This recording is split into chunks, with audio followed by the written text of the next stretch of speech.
It is time to leave your worries outside and come laugh with us inside the treehouse. I'm Dan O'Malley, along with Trey Trenholm and Raj Sharma. On Thursday, November 7th, 2024. I've been contemplating firing up a new game / new feature here inside the treehouse, and I think I've found the perfect story in which to launch our new feature.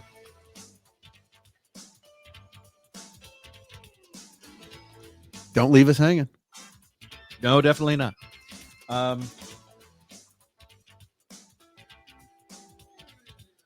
Do not underestimate these voters, okay? This is I'm just kind of winging it here, so bear with me here. Here is the first edition of Believe It or Not, Inside the Treehouse.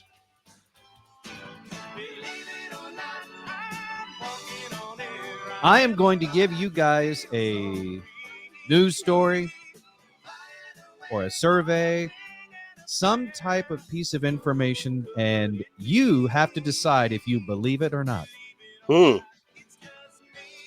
Okay. All right. Are you ready for your very first Believe It or Not? I am. Okay.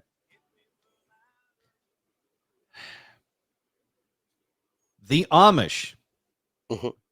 The Amish turned out for the Pennsylvania vote in the 2024 presidential election in unprecedented numbers and contributed to Donald Trump's victory, leading to him being the 47th president of the United States.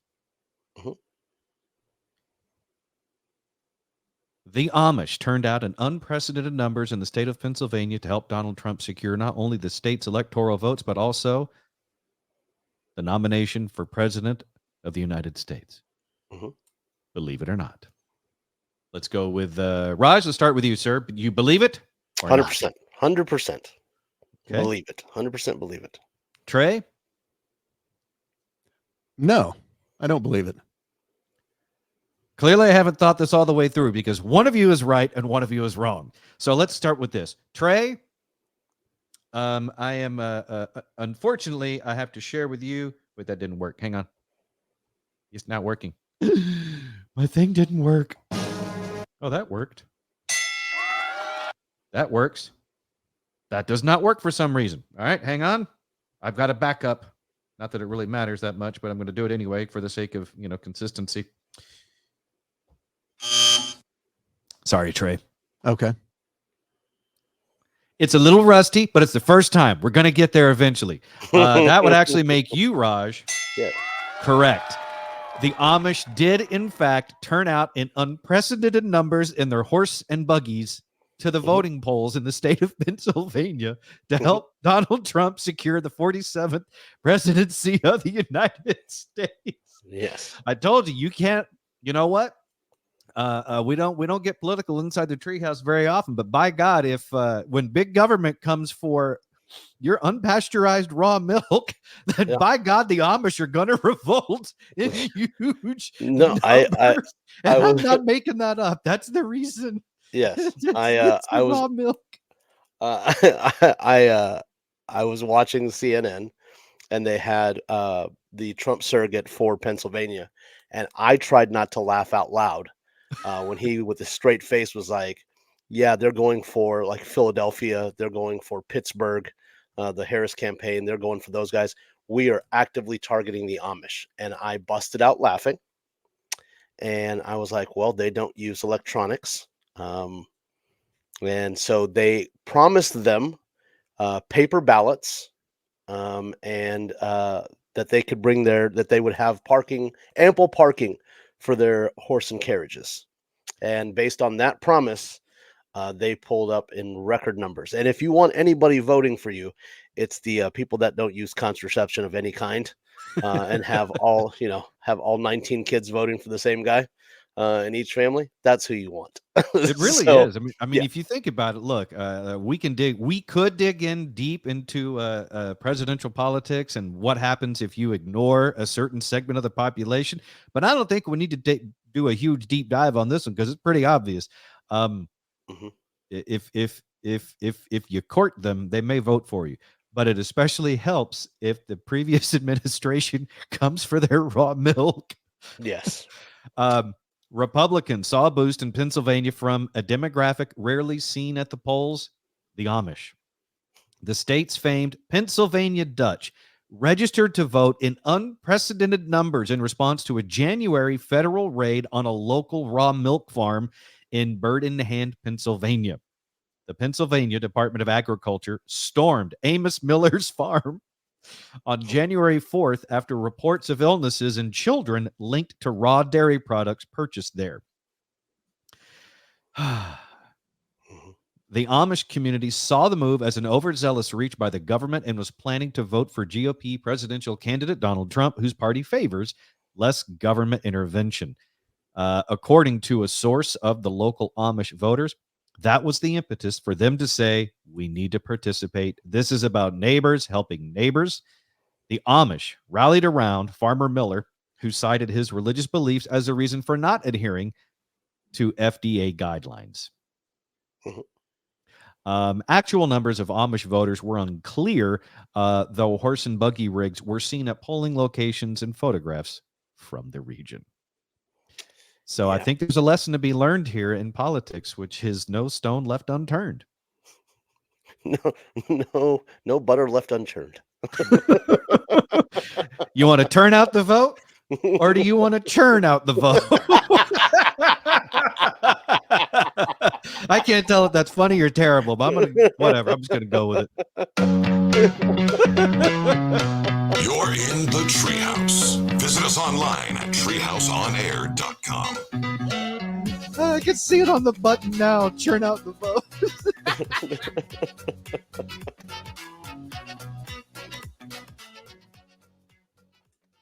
Let's get Daniel Cook from Cook DFW Roofing and Restoration into the Treehouse. 833-COOK-DFW for your free roof inspection. The website, cookdfw.com. You guys do lots of great work on roofs, and the restoration part of the side of the business also means, you're doing remodeling work underneath the roof inside the home as well.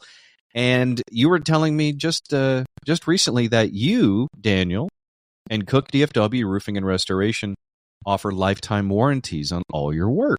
Yeah, Dan, that's something that we talked about for a while now, and we decided to go ahead and just pull the trigger on it. We've had excellent reviews. We've had excellent referrals. People really love our work when they give us a chance, and we just want to put our money where our mouth is. And, and that's the best way I can always say that is just back it up. Back it up. When I was growing up and I told somebody I was going to kick their ass, you got to back it up. Well, now that I'm a grown man and we're doing professional services on people's homes and I tell them that they're never going to have a better experience, I'm backing it up. We're going to take care of your home because we want you to have that peace of mind knowing that after we left, you have the very best product left behind. Your home is safe. Your family's taken care of. And that you don't have to worry about us not coming back. You can experience it for yourself, and you can put your money where Daniel's mouth is, and he'll honor it, as you just heard. Even if he dies, he's still going to honor this stuff. I mean, that's some serious integrity and quality craftsmanship to have the confidence to be like, yeah, this is how we do things. So you give the man a call for that free roof inspection, 833-COOK-DFW, the website, cookdfw.com.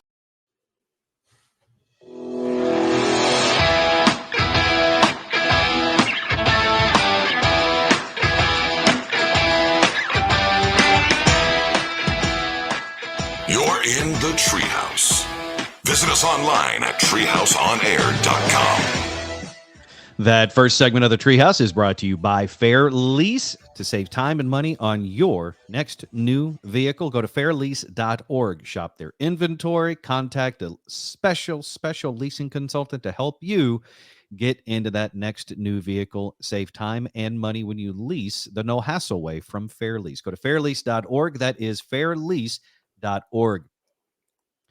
So we started with the Amish turning out in unprecedented numbers in the 2024 presidential election. the closest I can get to a segue on this is the Amish certainly know how to co-op things, right? The whole socialist living thing, communism type stuff, because they all kind of pull their resources together, live as one community.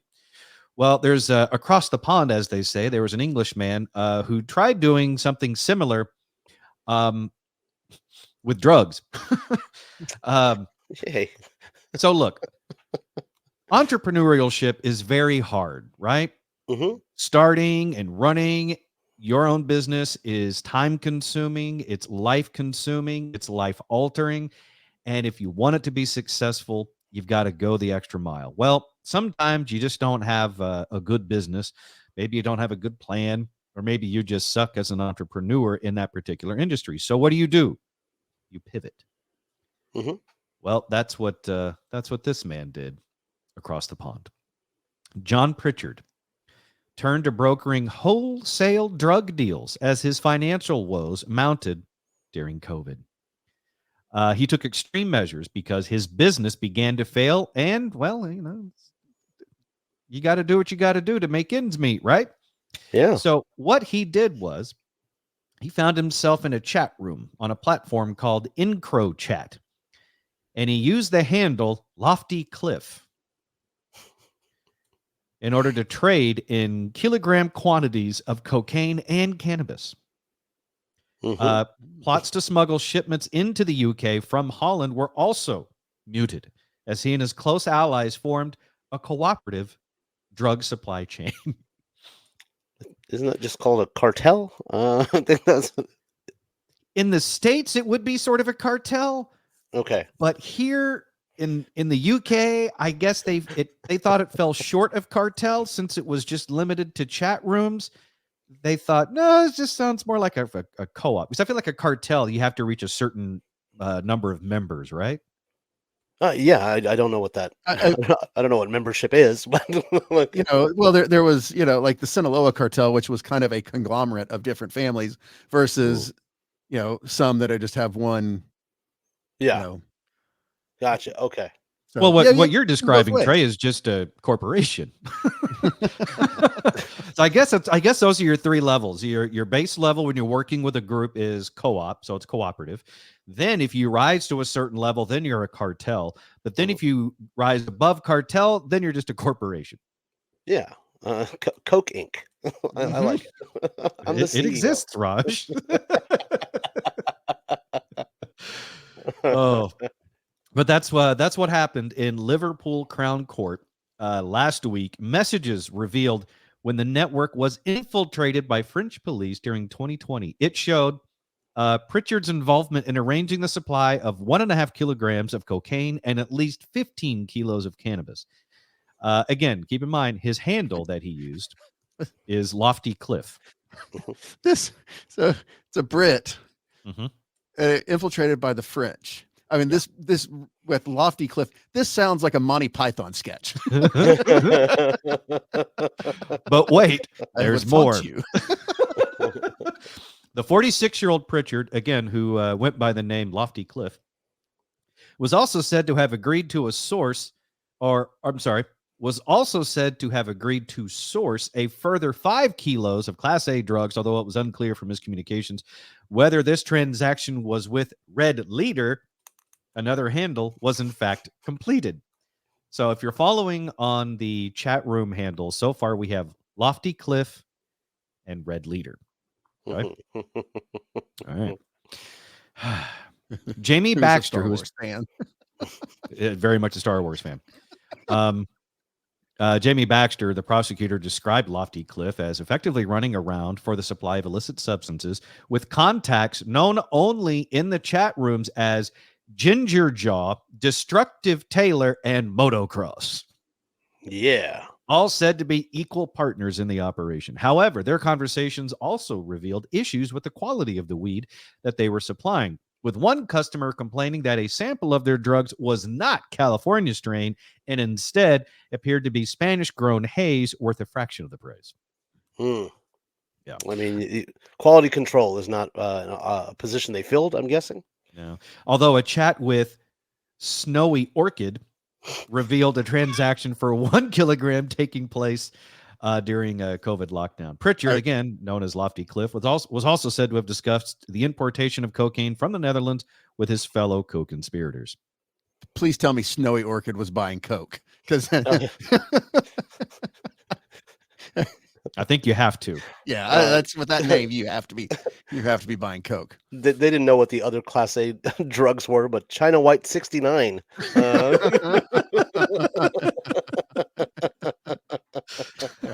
Dragon Chaser 54. Cheech is my hero. It was actually Cheech. I'm my own hero. Man.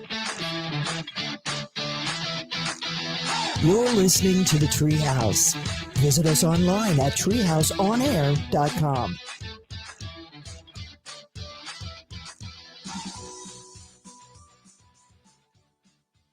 Let's get Jacqueline from Brooks Plumbing into the Treehouse now. For any and all of your plumbing wants and needs, give her and all of them there a call, 214-368-3838, the website brooksplumbingtexas.com. When I had my house in Dallas, Jacqueline, you came out a few times to help us with some issues, and your response time was phenomenal. And it wasn't just because it was me. It was because that's the kind of company you run. You go out of your way trying to help every client and try to get there as soon as you can. Well, I mean, the reality of it is that plumbing is unfortunately a need and not so much a want. Yes, you can want to remodel the bathroom and that's not pressing, but typically when it comes to service or leak investigations, et cetera, if you've got a stoppage on the main line and you don't know and you keep putting liquid or, waste into the drains, if it has nowhere to go, it will come back in the house. And at that point in time, it's no longer a want, it's a need. And that sort of thing can't wait. When you have those emergencies, you have got to figure out how to manage the crew so that you can have the best response time. That's right. And they'll show up and they'll do it quickly. Call Jacqueline from Brooks Plumbing for any and all of those plumbing wants and needs. 214-368-3838. And again, that website, brooksplumbingtexas.com.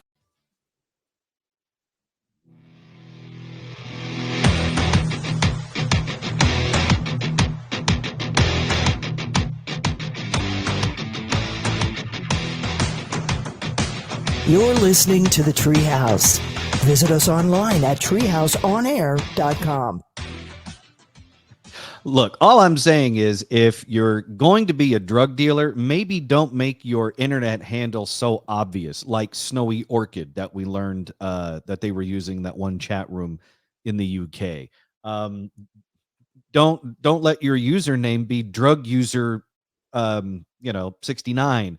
Just don't be so god obvious with it. Key bump, Mike. Yeah. I mean, make the authorities work for it a little bit. Like, be just a little, like, try to use some type of code, or I don't know, just an outright head fake like Soberman 22. I think that would stand a better chance of flying underneath the radar of the police that are out to bust internet drug rings. Steve needs blow 77. Skiing in the bathroom.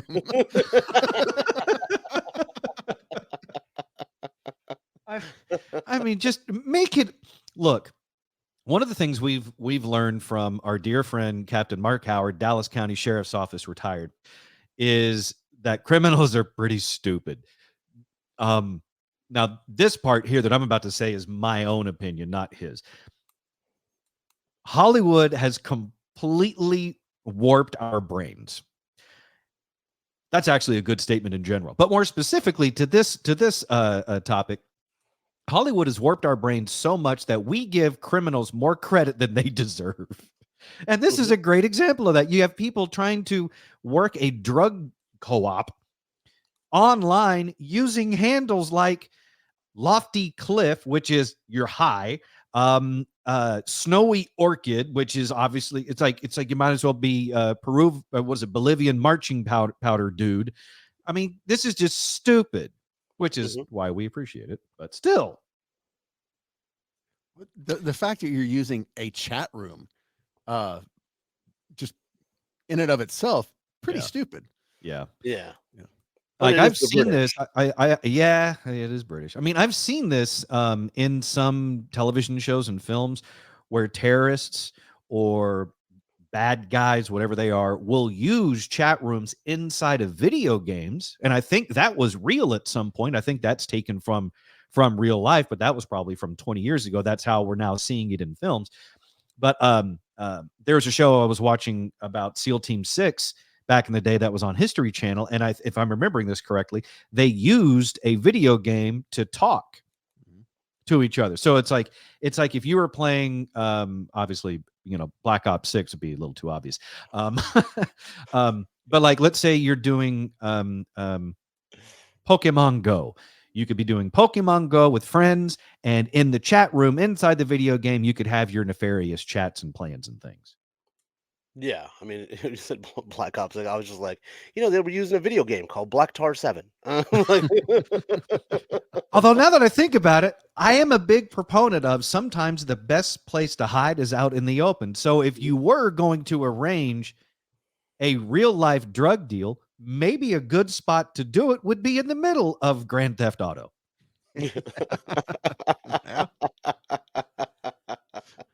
yeah, I guess if you're not hip to the game, like I'm not a gamer, so I wouldn't know that's where I could score. But I mean, I think if you kind of understand like that culture or whatever, and you start talking to people and they start moving you around. But chat rooms, I think, is a little, I don't know, early, like late 90s, when you're like, and it's the British though, so everybody's polite. Like, can I get a spot of Coke?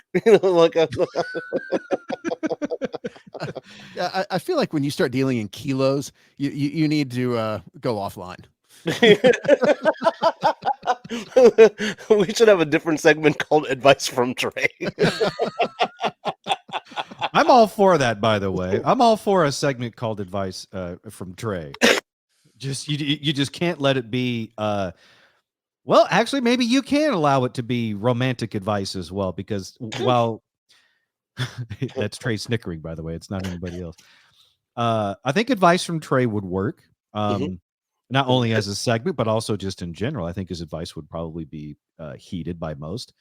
I'd be curious to see how it works on the relationship side of things, but he certainly speaks from experience of what doesn't work.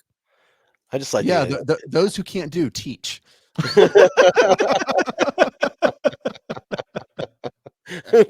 Trey Trenholm, drug consultant.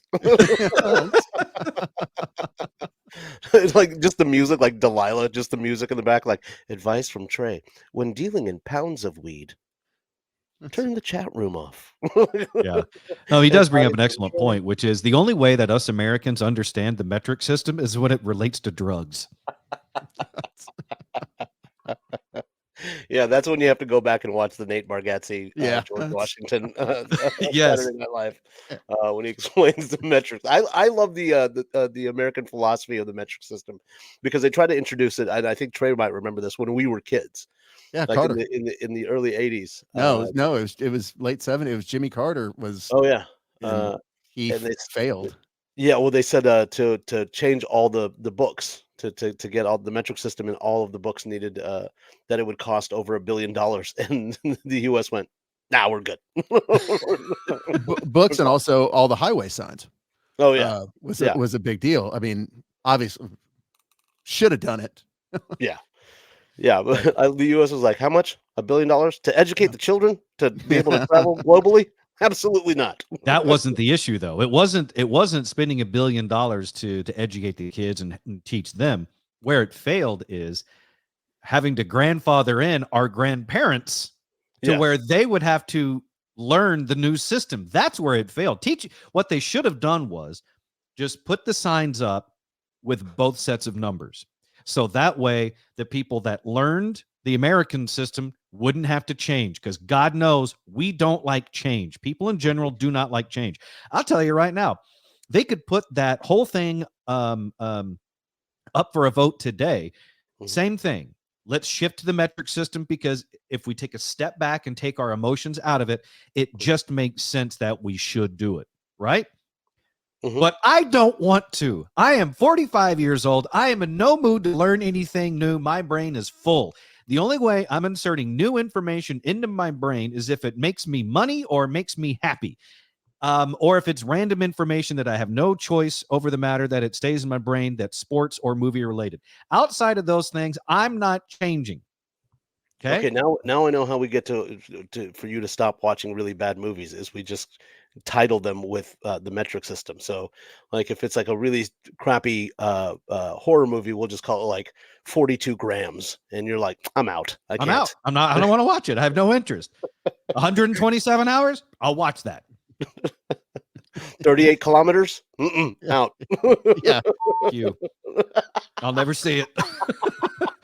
But I'm a firm believer in letting kids learn because they don't have all the baggage that we do as adults. They're capable of learning things. So that's what you do. If you wanted to introduce it today, that this is what they should have done in the 70s, they could do it today. Is I don't have to learn anything new as a middle-aged man, but put both sets of numbers on the signs and then teach the kids the metric system. That way, when we all die, the American system pretty much dies with us, and then the kids now have the metric system like the rest of the world, and then it makes sense. Daniel, I hate to burst your balloon on this. Kids today have trouble with manual clocks. Yes, that is a fact. I won't mention who in my house has that issue.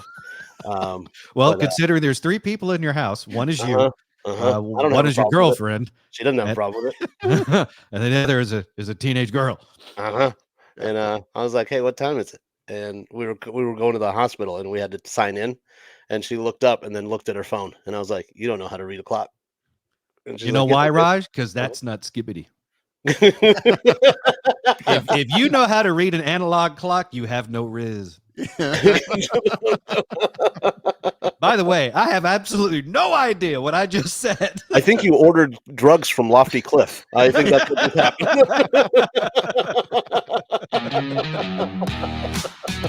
You're listening to The Treehouse.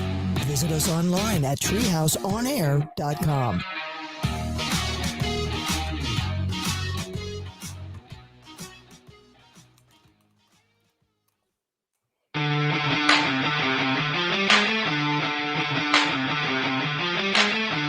You're in the Treehouse.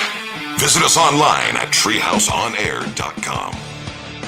That previous segment of The Treehouse is brought to you by Cook DFW Roofing and Restoration. For your free roof inspection and to get yourself on the Cook list, go to cookdfw.com or call Daniel and Kerry Cook right now, 833-COOK-DFW. That's 833-COOK-DFW. Or again, the website, cookdfw.com. All right. It is Thursday inside the Treehouse, and I think that means it's time for a little throwback inside the Treehouse. In honor of our country electing a new president this week, and in honor of something that was brought up a week or two ago inside the Treehouse, I think it's time we throw it all the way back to 1964 to then President and Texan Lyndon Baines Johnson. LBJ had definitely no ordinary presidency. His time in the White House was interesting, to say the least.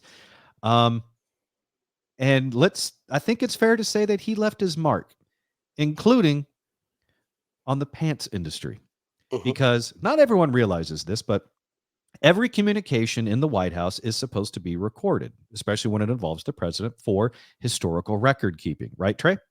Yes. Yeah, Nixon found that out the hard way. He did. He did. What do you mean there's tapes? Yeah.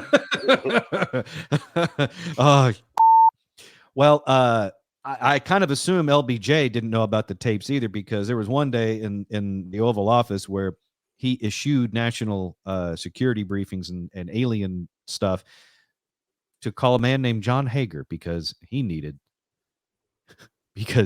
some new pants. I hope if you've never heard this, you're welcome. Here is LBJ, President LBJ, ordering pants from 1964. Hello. Mr. Hager? Yes, it's Joe Hager. Joe, is your father the one that makes clothes? Yes, sir. We're all together. y'all made me some real lightweight slacks. He just made up on his own, sent to me 3 or 4 months ago. It's a kind of a light brown and a light green, rather soft green and soft brown. Now, I need about 6 pairs for summer wear. I need about 6 pairs to wear around in the evening when I come in from work. And I can send you a pair. I want them a ½ inch larger in the waist than they were before. I also like to think about how, again, this is 1964. The red wave is underway. Mm-hmm. Like the groundwork for Vietnam is being laid. You're fresh off the Bay of Pigs.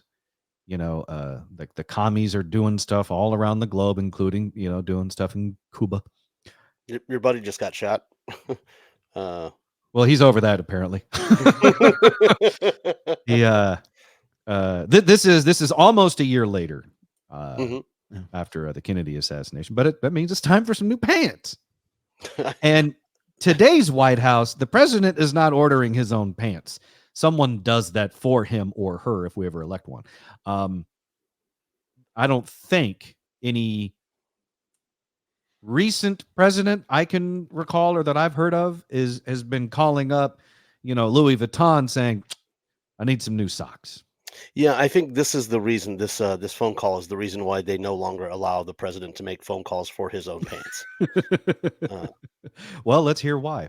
Except I want 2 or 3 inches of stuff left back in there so I can take them up. I vary 10 to 15 pounds a month. What the hell was he eating in the 60s that you're varying 10, 15 pounds each month? My God, man.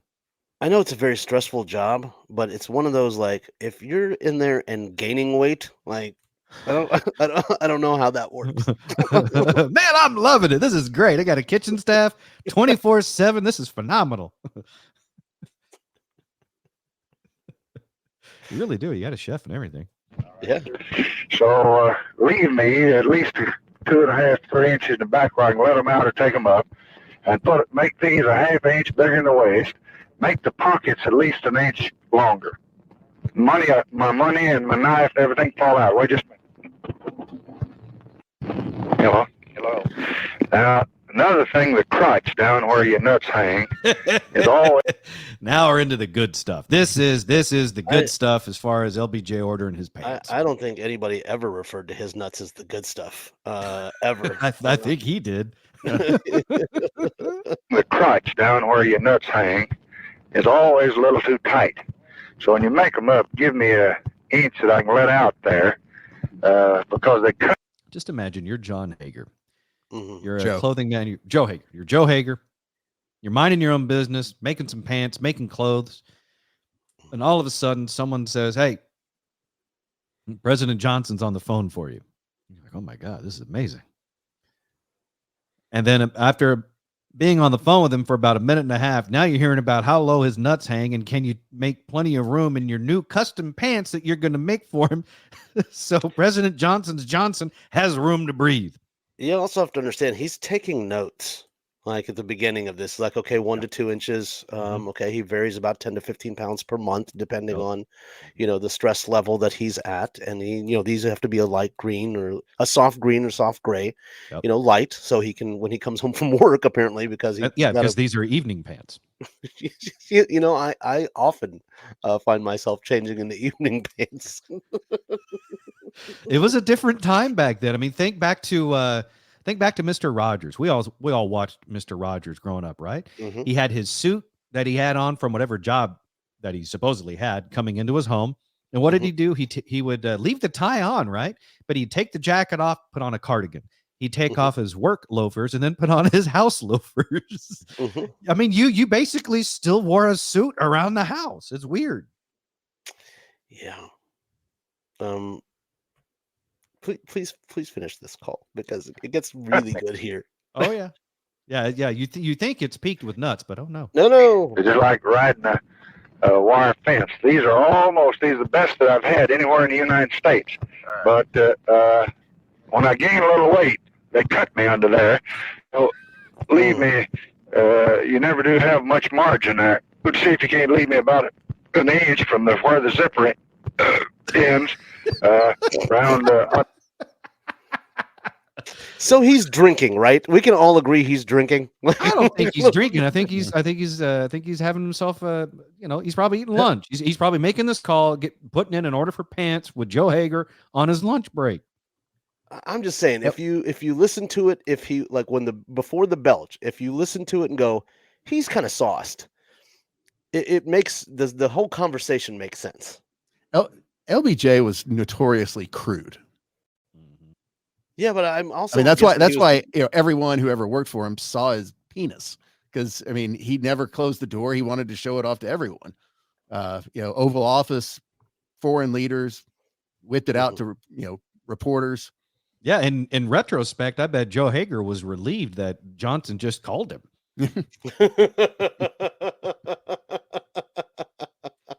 Because imagine this is not a phone call, and LBJ walks into Hager's shop and is like, all right, and he starts pointing at all the places that he wants taken in and taken out. And then when he says nuts, that's obviously going to come out. And then when he's talking about riding a wire fence, he's going to be doing the gestures like he's riding a wire fence. And then you got to listen to him eat and then belch in your face. But that's still not the worst part or best part. Ends round under my back to my bunghole. So I can let it out there if I. So now if in person LBJ is going to be turning around and pointing at it like, right here, I need an inch or two more right here, and you see this right here in my bunghole. You see it? Do you see it? Do you see it? Can you see it? Can you smell it? Especially Hager Slacks was based in Dallas.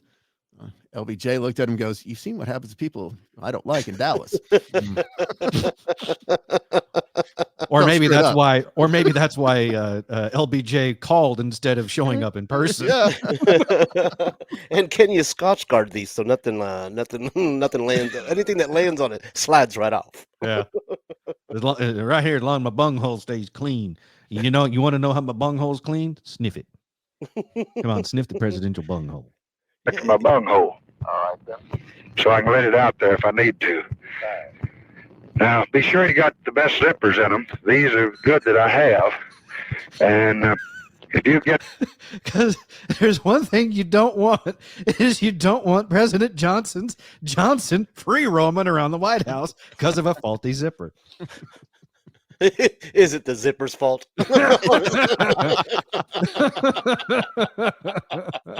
Those come in, I would sure be grateful.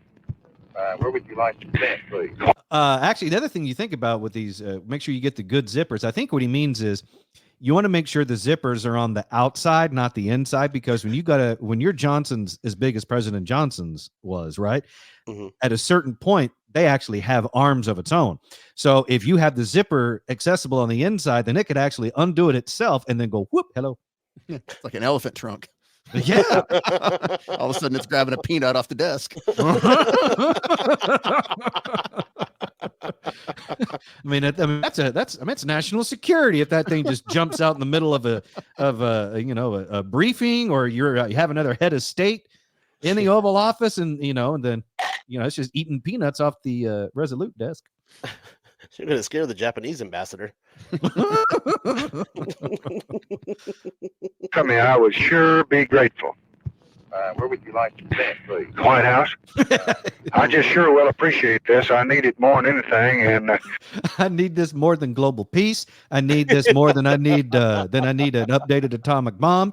I need this more than I need the commies out of Asia. This is the most important thing going on in the White House right now. 1964 is me needing new pants. Space race. How can you be expected to race to space in subpar pants? You can't. Especially when your anus isn't comfortable. There it is. You're in the treehouse. Visit us online at treehouseonair.com.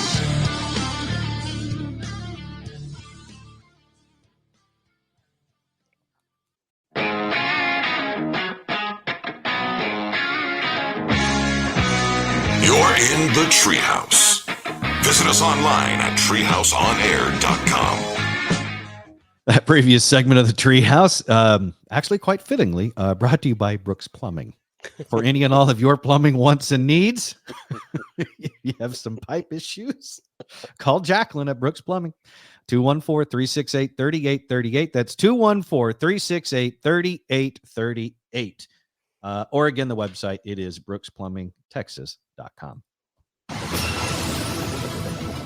All right, today is, in case you missed it earlier, Thursday, November 7th, 2024. Birthdays today. Royals singer Lorde is 28.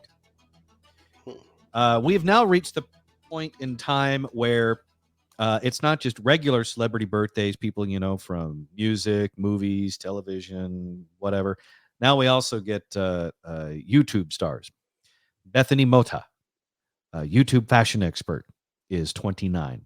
She was able to make the leap from YouTube fashion expert. She was so famous that she was actually on the 19th season of Dancing with the Stars and finished 4th. That's the season, by the way, that Alfonso Ribeiro won. Other birthdays today. Algie Smith from HBO's Euphoria turns 30. British rapper Tiny Timpa or Tiny Timpa. Tiny Timpa. He's great. He is 36 today. Big fan of his. Yoonjin Kim is 51. He played Sun on Lost and Karen on Mistresses. Maybe that's she. I think I had mixed up my Asians there. Sorry, Raj. It's okay. I don't know why you apologize to me. On behalf of all Asians, you're forgiven, Dan. You're the closest, so I figured I'd apologize to you.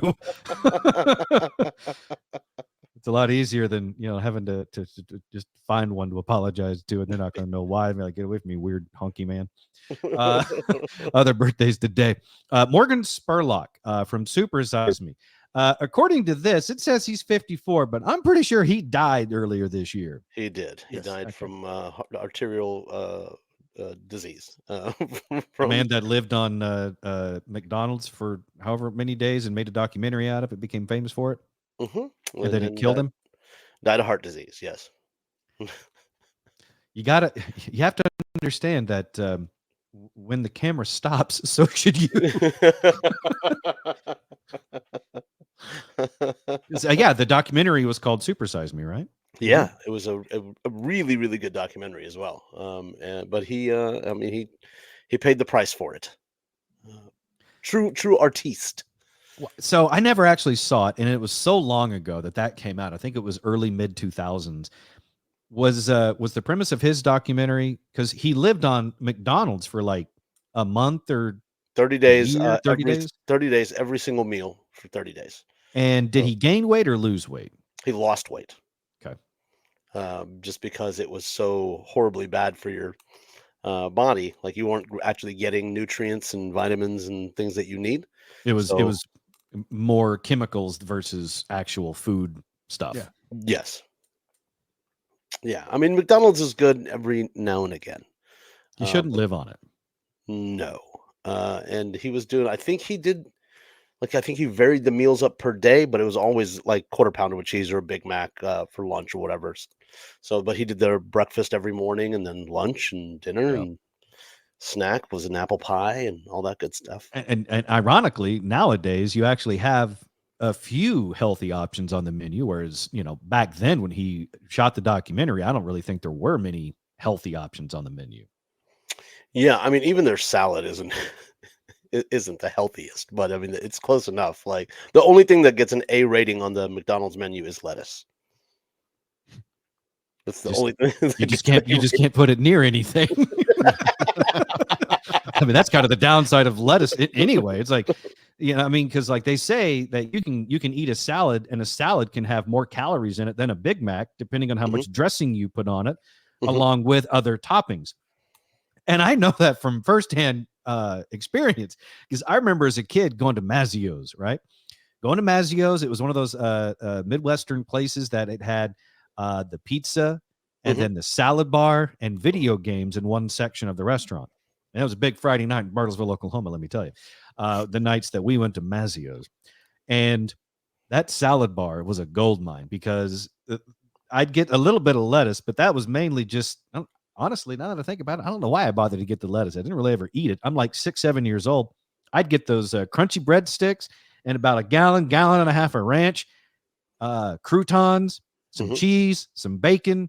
Did they have the cubed ham? Did they have? Oh yeah. Oh yeah, that's what Yeah, you the got. ham, the turkey. Yeah. And that was my appetizer before I got the pizza.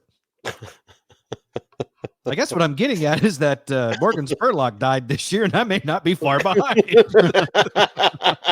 Or just the fact that I made it to 10 was doing pretty good.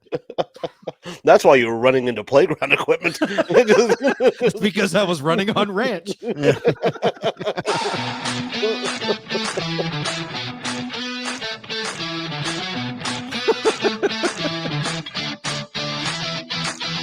You're listening to The Treehouse.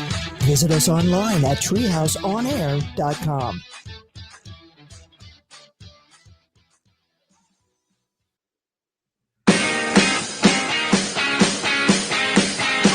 You're in the Treehouse. Visit us online at treehouseonair.com. Like Aaron said, go to treehouseonair.com. All sorts of fun stuff you can do there. You could donate to the RMS Treehouse Listeners Foundation. You can also check out recent episodes, listen to current episodes, link over to some of our YouTube videos, all sorts of stuff right there at treehouseonair.com. That's treehouseonair.com. Raj, where was it you said that you went recently? There's a Pizza Inn here in Mesquite that has the Really? yeah. God, Yeah, I love pizza. Pizza Inn. I didn't think they Yeah. were around anymore. There's a handful. I think there's one like off of Carroll, near the hospital downtown. But we have one here in Mesquite. I mean, it's been there since I was a kid. It's directly across from the high school, and they have the salad bar. And I completely forgot. Went in to do the buffet because it's still a lunch. So when it opens, it's a buffet all the way through like 8:30 p.m. Woo. Yeah, and I went in like just didn't That's want a to order plate full pizza. of nostalgia right there. Yeah, well, I mean, so it's South Asian owned, so I usually go in and I speak the language, so I talk with the guys that work there and own it. And so I So always you get go like to the pizza place to speak what language? Urdu, it's Pakistani owned. Got So I go in and I speak Urdu with the guy, and As opposed to Italian. yes, but he always hooks it up. So he gives me like for like I'll order one pizza, and he'll give me like an extra pizza and like a dessert pizza. So it's always nice. So this time I was like, you know what? Let's go in and sit down and actually, spend our money inside the store. And I saw the salad bar, and when you said salad bar, when I saw that chopped ham, I was like, oh my god, I remember that as a kid. And I did the same. I caught myself doing the same thing. I'm like a little bit of lettuce, some cheese, and then I went for the ham, and I was like, what am I doing? Like, I'm 49. We need to, I'm gonna. I can't afford to have my obituary. It was like, he died what he was doing. He died doing what he loved, eating ham. Like, I can't have that as a Hindu and as a person. Bring shame upon the whole family. I did that being a comedian. Yeah. I did that already. Yeah, So- no double dipping for you, sir. But yeah, so I caught myself doing the same thing. I'm like, I think I have 4,000 calories Yeah. on this salad right now. So let's just put this away. I did take a bite for nostalgia's sake, and it was good. I never knew what the thing would be that made me want to come to Mesquite. Here you go. I will buy if you come to Pizza Inn. Mesquite, I will buy you the Pizza Inn buffet. I will take you to dinner. If Mesquite, Texas, suburb outside of Dallas, Mhm. has a tourism department, now's the time to unleash it. We're talking statewide billboard campaign. And you know what? Go ahead and dip into southern Oklahoma, Arkansas, western Louisiana. Go ahead and put a billboard up in Chihuahua, Mexico that says, visit Mesquite. We've got a Pizza Inn. Forget the rodeo. Yeah. Forget the Mesquite Opera. Forget the rodeo. Forget the gun show. You come for the Pizza Inn. You come for the pizza. You stay for the gun show. Oh my God, they got pizza too. This is the best day ever. That's just in the parking lot of the Pizza Inn. Yeah. Yeah, no, that's not the gun show. That's just celebratory gunfire because they found a Pizza Inn. Yeah, Trey, if you make it all the way over here, I will gladly buy you. You will escort him. I will walk you through the salad bar. I'll just show you where it is. They also have, I don't know why, a bin with tater tots. I can't even explain that one, but it's so they've made improvements upon the salad bar. Yeah. I just look at it and go, well, it's mesquite. Is it next to like the cheese fountain or? No, it's next to the spaghetti and meat sauce, and then there's so it's a full on buffet. Oh, you bet your sweet ass it is, Treno. Of course it is. Why do you think we're all out in the parking lot? The gunshot is just how you get the ambulance to stop. Has somebody been shot? No, just a heart attack. Too much too damn. Go for the pizza, but stay to watch the people that hold out waiting for what pizzas are coming out next on the buffet, and then there's a mad rush when it's the good one. Oh, there is. I watched it. You've lived it. Is that sausage and pepperoni? Hell yeah! I was gonna say that's the one that they wait for.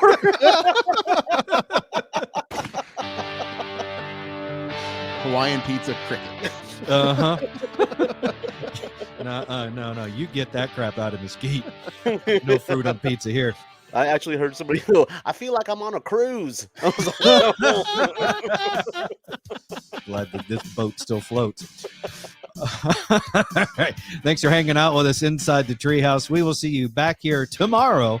Yeah, inside the treehouse. Oh, be sure to check out all things treehouse at treehouseonair.com. Social media is at treehouseonair.